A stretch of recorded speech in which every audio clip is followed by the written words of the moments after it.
আকাশবাণী কলকাতা। স্থানীয় সংবাদ পড়ছি প্রিয়া বিশ্বকর্মা। লোকসভা নির্বাচনের পঞ্চম দফায় আগামীকাল ভোট গ্রহণ। এর জন্য শেষ মুহূর্তের প্রস্তুতি চলেছে জোর কদমে। ডিসিআরসি কেন্দ্রগুলি থেকে প্রয়োজনীয় সরঞ্জাম ও নথিপত্র নিয়ে ভোটকর্মীরা নিজ নিজ কেন্দ্রে রওনা হচ্ছেন। এই দফায় রাজ্যের 7টি সহ দেশের 49টি আসনে ভোট নেওয়া হবে। পশ্চিমবঙ্গের 7টি আসন হল বনগাঁ, ব্যারাকপুর, হাওড়া, উলুবেড়িয়া, হুগলি, শ্রীরামপুর ও আরামবাগ। ভোট গ্রহণ শুরু হবে সকাল 7টায়, চলবে সন্ধে 6টা পর্যন্ত। মোট প্রার্থী রয়েছেন 88 জন, এর মধ্যে 14 জন মহিলা। অবাধ ও সুষ্ঠু নির্বাচন নিশ্চিত করতে 650 কোম্পানি কেন্দ্রীয় বাহিনী মোতায়েন করা হবে। এর পাশাপাশি থাকবে 25,000-এর বেশি রাজ্য পুলিশ, থাকবে 567টি কুইক রেসপন্স টিম কিউআরটি। নিরাপত্তার কথা মাথায় রেখে বন্ধ রাখা হয়েছে বনগাঁর পেট্রাপোল সীমান্ত। লোকসভা নির্বাচনের বাকি দফাগুলির জন্য জমে উঠেছে প্রচারাভিযান। সব দলে তারকা প্রার্থীরা ভোটারদের মন জয়ে সব রকম চেষ্টা চালাচ্ছেন। প্রবীণ বিজেপি নেতা প্রধানমন্ত্রী নরেন্দ্র মোদী ভোটের প্রচারে আজ ফের এরাজ্যে এসেছেন। পুরুলিয়ার গ্যাঙ্গারার মাঠে দলীয় প্রার্থীর সমর্থনে জনসভায় যোগ দিয়েছেন তিনি। প্রধানমন্ত্রী বলেন, তৃণমূল কংগ্রেস এবং সহযোগী দলগুলি আদিবাসীদের সংরক্ষণ ছিনিয়ে নিতে চায়। मोदी ने इन चुनावों में इंडी गठबंधन वालों का कच्चा चिट्ठा खोल करके देश के सामने रख दिया है। ये लोग घुसपैठियों को बढ़ावा देते हैं। ये लोग वोट बैंक को खुश करने के लिए सीएए का विरोध करते हैं।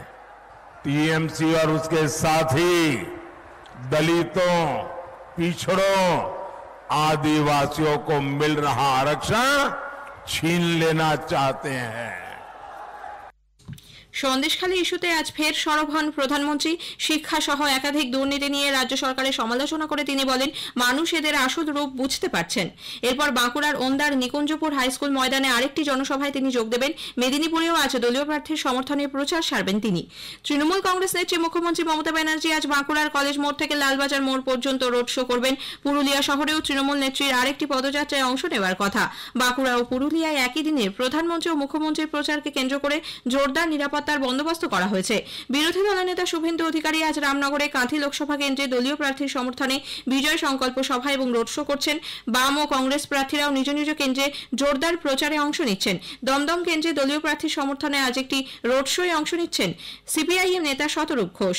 আইএসএফ নেতা নওশাদ সিদ্দিকী আজ বসিরহাট ও বারাসাতে জনসভা করছেন। আগামীকাল রাজ্যের 7টি আসনের ভোট পর্ব নিয়ে শুনবেন সংবাদ বিভাগের বিশেষ আলোচনা জনমত 2024 পঞ্চম দফার ভোট। এতে অংশ নিয়েছেন দুই সাংবাদিক অমল সরকার ও জয়ন্ত বসু। সঞ্চালনায় শঙ্কর মুখোপাধ্যায়। অনুষ্ঠানটি শোনা যাবে রাত 8:05 থেকে গীতাঞ্জলি এবং 107 মেগাহার্টজ প্রচার তরঙ্গে। সোশ্যাল মিডিয়াতেও সরাসরি শোনা যাবে এই অনুষ্ঠান। উত্তর 24 পরগনার বসিরহাটের সরবনগরের হাকিমপুর সীমান্তে বাংলাদেশি টাকা সহ এক পাচারকারীকে গ্রেপ্তার করা হয়েছে। ধৃত শহীদুল ইসলাম 3 লক্ষেরও বেশি বাংলাদেশি টাকা ভারত থেকে সেদেশে পাচারের চেষ্টা করছিল। ঠিক সেই সময় বিএসএফ এর 112 নম্বর ব্যাটালিয়নের জওয়ানরা তাকে ধরে ফেলেন। শহীদুল হাকিমপুর গ্রাম পঞ্চায়েতের বিথারি এলাকার বাসিন্দা। পশ্চিমবঙ্গের দক্ষিণ 24 পরগনার সুন্দরবনে চোরা শিকারীদের গুলিতে অমলেন্দু হালদার নামে এক বনকর্মীর মৃত্যু হয়েছে। বন দপ্তর সূত্রে জানা গিয়েছে, 59 বছর বয়সী রায়দিঘির বাসিন্দা অমলেন্দু বাবু গত সন্ধ্যায় 3 সহকর্মীকে নিয়ে সুন্দরবনের নেতাধোপানি জঙ্গল সংলগ্ন নদীতে টহল দিচ্ছিলেন। তখনই হরিণ শিকারীদের মুখোমুখি হন বনকর্মীরা। এরপরই দুপক্ষের গুলির লড়াই শুরু হয়। চোরা শিকারীদের ছোড়া গুলি লাগে অমলেন্দু বাবুর শরীরে। তার মাথায় কুড়ুল দিয়ে আঘাত করা হয়। ওই বনকর্মীর দেহ উদ্ধার করে সুন্দরবন কোস্টাল থানায় নিয়ে যাওয়া হয়েছে। দুষ্কৃতীদের খোঁজে জঙ্গলে ব্যাপক তল্লাশি শুরু হয়েছে। উত্তর 24 পরগনার সন্দেশখালীর বেরমজুর এলাকায় এক নাবালিকার শ্লীলতাহানি ও ধর্ষণের চেষ্টার অভিযোগে ইন্দ্রজিৎ সাউকে পুলিশ গ্রেপ্তার করেছে। তার বিরুদ্ধে পক্সো আইনে মামলা রুজু হয়েছে। আজ তাকে আদালতে তোলা হচ্ছে। স্থানীয় তৃণমূল কংগ্রেস নেতার ছেলে ইন্দ্রজিৎ গত শুক্রবার রাতে ঘরের বেড়া ভেঙে ভিতরে প্রবেশ করে এবং মেয়েটিকে ধর্ষণের চেষ্টা করে বলে অভিযোগ। চিৎকার চেঁচামেচিতে পালিয়ে যায় সে। এরপর পুলিশ তাকে আটক করে জিজ্ঞাসাবাদ শুরু করে। নদিয়ার শান্তিপুর থানার বাগা আচরা গ্রামে একটি দোকান থেকে পুলিশ চুরি যাওয়া 51,000 টাকা উদ্ধার করেছে। এর সঙ্গে যুক্ত থাকার অভিযোগে গ্রেপ্তার হয়েছে একজন। ওই এলাকার সিসিটিভি ফুটেজ থেকে পাওয়া ছবি দেখেই পুলিশ তদন্ত চালিয়ে ওই ব্যক্তিকে ধরে ফেলে। এদিকে নদিয়ার হাঁসখালীর হাজরাখাল এলাকায় কার্তিক বিশ্বাস নামে এক ব্যক্তির দেহ উদ্ধার হয়েছে।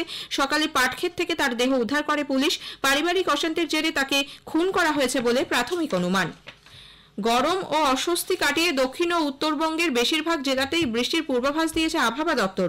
আগামীকাল হালকা থেকে মাঝারি বৃষ্টির সঙ্গে ঘন্টায় 30 থেকে 40 কিলোমিটার বেগে ঝোড়ো হাওয়া বয়ে যাবার সম্ভাবনা। আবহাওয়া দপ্তরের পূর্বাঞ্চলীয় প্রধান সোমনাথ দত্ত আকাশবাণীকে জানালেন, সাউথ বেঙ্গলে পুরুলিয়া, ঝাড়গ্রাম, হাওড়া, হুগলি এবং কলকাতা এই কয়েকটি জেলা বাদ দিয়ে অন্য জেলাগুলিতে আইসোলেটেড রেনফল হওয়ার সম্ভাবনা আছে। নর্থ বেঙ্গলের 5টি ডিস্ট্রিক্টেই হেভি রেনফলের সতর্কবার্তা দেওয়া আছে। 20 তারিখে সাউথ বেঙ্গলের সব ডিস্ট্রিক্টে ফেয়ারলি ওয়াইড স্প্রেড রেনফলের সম্ভাবনা আছে। 21 তারিখে এগেইন সাউথ বেঙ্গলের সব ডিস্ট্রিক্টে ফেয়ারলি ওয়াইড স্প্রেড রেনফলের সম্ভাবনা আছে।